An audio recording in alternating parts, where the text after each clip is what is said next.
अस्सलाम वालेकुम दोस्तों, तव्हां ॾिसी रहिया आहियो सिंधी शोबिज़।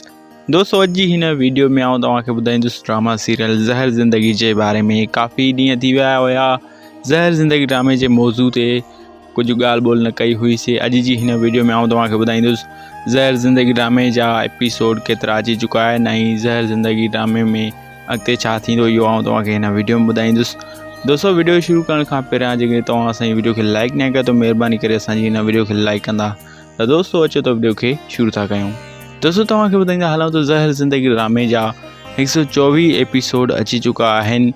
जीअं त कमाल खान जी जेका घरवारी आहे शानी बेगम ऐं शानी बेगम जी माउ मीरा के ज़हर ॾेई इस्पताल भेड़ो कयो हुयो।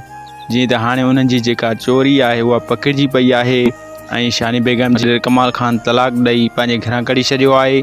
जीअं ई वॾेरे कमाल शानी बेगम खे तलाक ॾिनी त वॾेरी शानी बेगम जी उते ई माउ फौत थी वई ऐं जीअं त नसरीन नाज़ हिन ड्रामे ज़हर ज़िंदगी में आउट थी वई यानी निकिरी वई।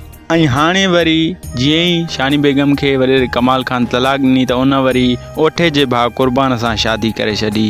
दोस्तों जीअं त शानी पहिरियां कमाल खान जी घरवारी हुई, हाणे वरी उनखे तलाक मिलण खां बाद में हुन ओठे जे भाउ क़ुर्बान सां शादी करे छॾी।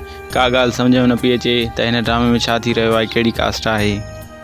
ऐं दोस्तों उन खां पोइ तव्हांखे ॿुधाईंदा हलूं त काफ़ी क़िस्तुनि में इहो ॾिसण में आयो आहे त आज़म मेंगल मीरा खे मोटर साइकिल ते भॼाए पियो वञे। ऐं ईंदड़ एपिसोड में हाणे ॾिसंदासीं त कमाल खान आख़िरकार मीरा खे हासिलु करे थो या न।